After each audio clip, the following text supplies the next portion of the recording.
Assalamualaikum warahmatullahi wabarakatuh. Nama saya Digna Nenenworo Ramaditiawati, akan menjelaskan aplikasi Principal Component Analysis atau PCA untuk mereduksi faktor-faktor yang mempengaruhi data berat ikan untuk memenuhi tugas praktikum analisis multivariat 1 kelas C.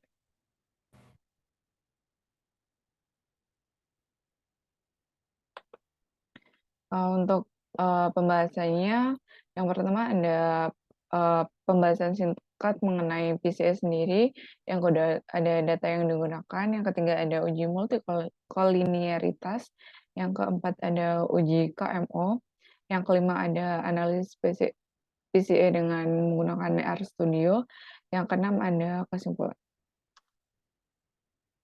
Oke, bagian pertama mengenai pembahasan singkat tentang PCA. Pada penelitian ini bertujuan untuk memberikan alternatif solusi untuk menentukan faktor-faktor yang berpengaruh dalam peramalan berat ikan. PCA sendiri merupakan suatu metode yang digunakan untuk mereduksi struktur dari suatu set data dengan dimensi yang cukup banyak. PCA akan cukup efektif jika antar variabel asal memiliki korelasi yang cukup tinggi. PCA dapat mengurangi besarnya dimensi dari data yang diobservasi menjadi dimensi yang lebih kecil tanpa kehilangan informasi yang signifikan dalam menggambarkan keseluruhan data. Nah, permasalahan dalam PCA adalah menemukan eigenvalue dan eigenvektor. Prosedur PCA pada dasarnya adalah bertujuan untuk menyederhanakan variabel yang diamati dengan cara menyusutkan atau mereduksi dimensinya. Hal ini dilakukan dengan cara menghilangkan korelasi di antara variabel bebas melalui transformasi variabel bebas asal ke variabel baru yang tidak berkorelasi sama sekali atau yang biasa disebut dengan principal component. Eigenvektor dengan eigenvalue yang besar memiliki peranan yang paling penting dalam proses transformasi. Oleh karena itu, mereduksi dimensi dengan cara membuang eigenvektor dan eigenvalue yang sangat kecil tidak akan membuat kehilangan data yang penting. Hasil dari PCA bisa digunakan untuk clustering, regresi, maupun analisis diskriminan. Yang kedua, ada data yang digunakan. Nah, data yang digunakan pada analisis PCA ini yaitu dataset dari pendataan 7 spesies ikan umum yang berbeda dalam penjualan di pasar ikan. Jenis ikan yang ada dalam dataset ini yaitu bream, roach, whitefish, sparky, perch, pike, dan smelt. Dengan pengaplikasian PCA pada analisis ini diharapkan dapat mereduksi faktor-faktor yang mempengaruhi peramalan atau prediksi berat ikan dalam gram. Variabel prediktor pada pengamatan ini ada panjang ikan atau leng 1, panjang diagonal ikan atau leng 2, panjang silang ikan atau leng 3, tinggi ikan atau height, lebar ikan atau width, dengan ilustrasi panjang ikan sebagai berikut. Ini data fish sendiri yang bersumber dari Kaggle dataset. Selanjutnya ada uji multikolinearitas. Pada pengamatan ini diketahui jika memiliki data 7 jenis ikan tentang faktor-faktor yang mempengaruhi berat ikan. Sebelum dilakukan analisis PCA, data terlebih dahulu dilakukan analisis asumsi untuk menentukan apakah data ini perlu dilakukan atau data ini layak atau tidak dilakukan analisis PCA. Nah, uji multikolinearitas menggunakan R dapat dilakukan dengan langkah berikut. Yang pertama, kita lakukan penginputan data. Penginputan data dapat dilakukan dengan sintaks berikut. Misalkan data dinamai dengan fish, kemudian data dipanggil dengan read CSV, diikuti dengan lokasi dari data. Kemudian jika diinginkan mengetahui struktur dari data dapat digunakan str data. Kemudian untuk menampilkan 6 baris pertama dari data dapat dilakukan dengan penggunaan head data. Kemudian view data digunakan untuk menampilkan keseluruhan dari data pada R. Untuk summary sendiri menampilkan deskripsi secara statistik dari masing-masing kolom. Ini untuk output dari pemanggilan data dan struktur gitu. Kemudian didapatkan dari output data FIS terdiri dari 159 observasi dengan 7 variabel atau kolom. Nah, pada kolom data sendiri ada berat ikan sebagai variabel respon, kemudian ada panjang ikan 1, panjang ikan 2, panjang ikan 3, tinggi ikan, dan lebar ikan sebagai variabel prediktor. Kemudian dilakukan uji multikolinearitas dengan penggunaan library performance analytic dan dilakukan pengamatan melalui suatu tampilan secara deskriptif dengan menggunakan charts correlation FIS kurung siku 3-7. Digunakan package performance analytics pada R untuk membuat grafik hubungan multikolinearitas. Dan sintaks chart correlation digunakan untuk visualisasi matriks korelasi di mana digunakan data FIS kurung siku 3-7 karena variabel prediktor pada data ada pada kolom 3 sampai kolom 7. Nah, untuk output-nya sendiri didapatkan visualisasi seperti ini. Ada Ggplot dan ada histogram dari masing-masing variabel prediktor. Nah, untuk nilai korelasi hubungan masing-masing variabel prediktor sendiri dapat dikatakan cukup kuat karena nilainya lebih dari 0,5.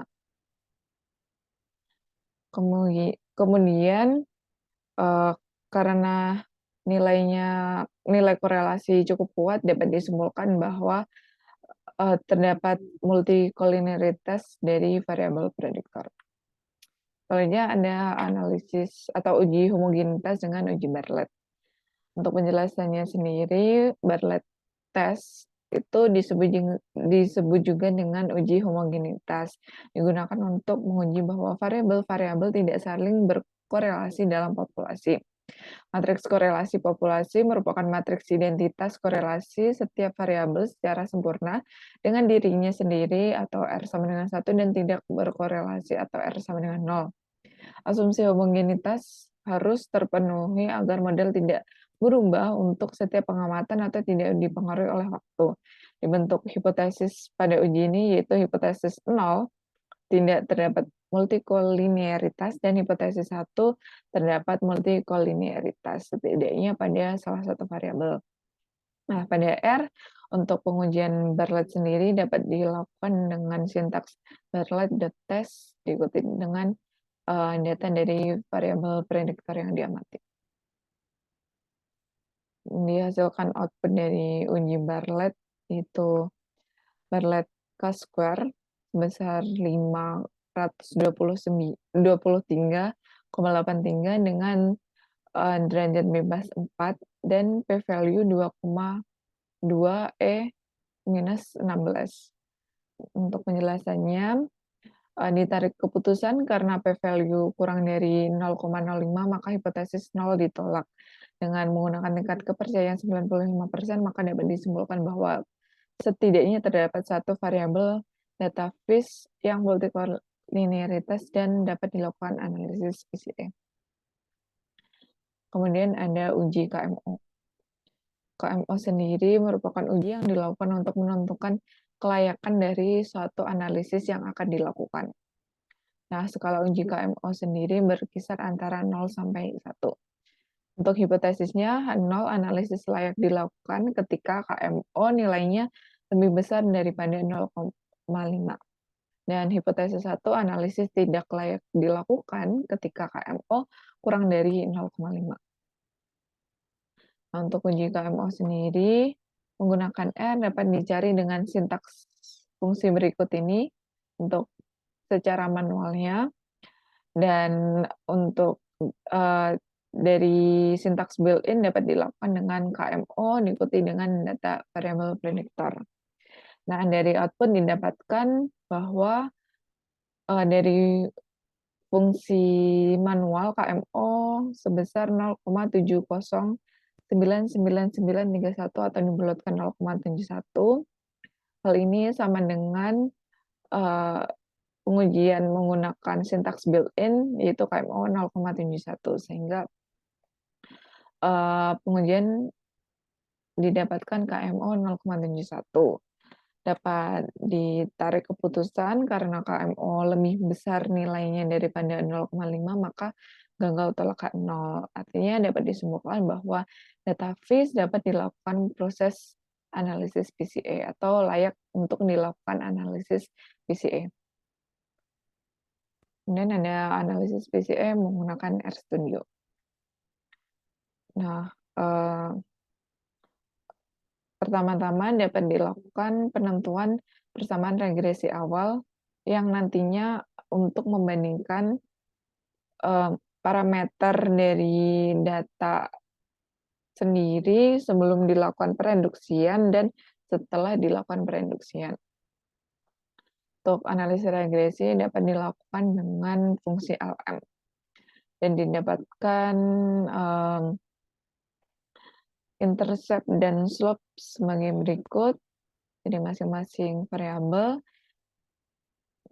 berdasarkan hasil analisis regresi dapat diketahui nilai intercept masing-masing variabel respon dan variabel prediktor sebelum dilakukan reduksi menggunakan analisis PCA. Kemudian dilakukan standarisasi data, dengan sintaks sebagai berikut, didapatkan output sebagai berikut. Dilakukan standarisasi untuk menyamakan data yang kemungkinan memiliki satuan yang berbeda dengan variabel lain. Di R untuk melakukan standarisasi ke normal baku dapat menggunakan fungsi scale. Kemudian menghitung matriks ragam-ragam dengan sintaks berikut. Nah, dilakukan perhitungan matriks ragam-ragam dari data yang telah distandarisasi dengan menggunakan fungsi call. Didapatkan matriks ragam-ragam di mana matriks ragam-ragam selalu memiliki diagonal utama 1. Kemudian dilanjutkan dengan menghitung vektor eigen dan nilai eigen. Nah, dilakukan perhitungan untuk mencari vektor eigen dan nilai eigen di mana dapat digunakan fungsi eigen pada R. Output yang dihasilkan dari fungsi eigen terdiri values, yaitu nilai eigen yang sudah diurutkan dari yang tertinggi ke yang terendah. Nilai bisa digunakan untuk melihat besar varian yang dapat dijelaskan oleh komponen utama, dan vektor, yaitu vektor eigen. Nilai ini merupakan nilai loading yang digunakan untuk membuat persamaan komponen utama. Selanjutnya ada pemilihan komponen utama dengan membentuk suatu plot dari nilai eigen yang sudah dicari tadi. Nah, berdasarkan output dapat diketahui grafik dari nilai eigen masing-masing variabel prediktor. Selain itu dapat diketahui juga nilai kumulatif eigen dari masing-masing variabel prediktor. Terus selanjutnya ada komponen utama. Kita cari dari korelasi data dan dicari dibentuk plot dari korelasi nilai eigen. Nah, berdasarkan output yang dari sintaks yang sudah dicari tadi, sintaks untuk mencari korelasi antar variabel prediktor dan dari nilai eigen diketahui masing-masing variabel memiliki hubungan korelasi yang kuat karena nilai korelasinya lebih dari 0,6. Nah, dapat disimpulkan terdapat multikolinearitas pada variabel prediktor. Nah, itu didapatkan grafik screen graph dari nilai korelasi eigen dengan melihat dari kelandaian bentuk grafik, maka didapatkan bahwa faktor yang akan dibentuk adalah 2. Nah, selanjutnya ada isi dengan fungsi PRCOM. Nah, digunakan fungsi PRCOM di mana fungsi ini hanya digunakan untuk raw data dengan standarisasi data dilakukan dengan memasukkan argumen true pada parameter scale dan center. Fungsi PRCOM menghasilkan beberapa output, yaitu standar deviasi, yaitu nilai standar deviasi dari komponen utama yang dibentuk, kemudian rotation, yaitu vektor eigen atau koefisien dari masing-masing variabel, kemudian ada center, yaitu nilai rata-rata dari variabel, scale, yaitu standar deviasi dari variabel yang digunakan, dan X, yaitu nilai data setelah dimasukkan ke dalam persamaan komponen utama. Selain itu, persamaan output atau summary com memberikan petunjuk bahwa sebaiknya dipilih dua komponen, yaitu dua komponen utama, karena kedua komponen telah mampu menangkap 97,58% keragaman. Itu ini cumulative proportion dari summary com. Dia ambil 2 karena menangkap 97,58% keragaman. Sebenarnya dapat diambil satu saja variabel prediktor yang digunakan karena telah menjelaskan lebih dari 80% keragaman, tetapi kali ini saya ingin membandingkan dari lebih dari 95% keragaman, sehingga mengambil 2 variabel prediktor. Nah, untuk persamaan komponen utama dari dua variabel prediktor yang sudah dikilitani dapat dibuat persamaan sebagai berikut, di mana KU1-nya 0,46 ini ditambah 0,47 leng 2 ditambah 0,47 leng 3 ditambah 3,8 Hz ditambah 0,45 W. Dan KU2 menggunakan data ini. Tentunya untuk persamaan regresi setelah direduksi dari hasil tadi kita buat kita definisikan PC baru, yaitu PC dari yang sudah direduksi, yaitu kita pilih dari 2 variabel prediktor sebagai berikut. Nah, kita lakukan analisis regresi dari hasil persamaan yang telah direduksi dan didapatkan seperti ini. Nah, dapat diketahui bahwasanya reduksi data yang berawal dari 5 variabel prediktor menjadi 2 variabel prediktor, namun tetap menggambarkan keragaman dari data. Nah, ini kemudian ada cara lain yang lebih singkat, yaitu dengan cara built-in dengan sintaks sebagai berikut. Didapatkan nilai standar deviasi sebagai berikut. Ini rotasinya, kemudian ada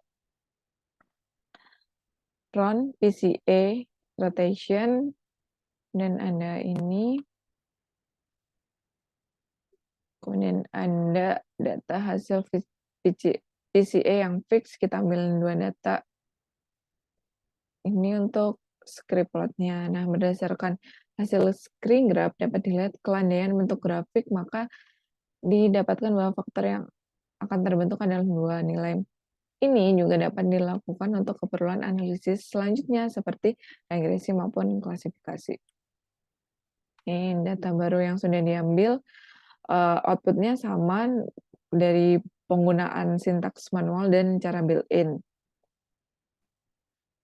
Kemudian dilakukan uji Bartlett lagi untuk memastikan hasil dari variabel prediktor yang sudah direduksi. Nah, output dari uji Bartlett dari variabel prediktor yang sudah direduksi didapatkan chi-square-nya sebesar 0, derajat bebasnya 1, karena n-1, dan p-value-nya didapatkan 1.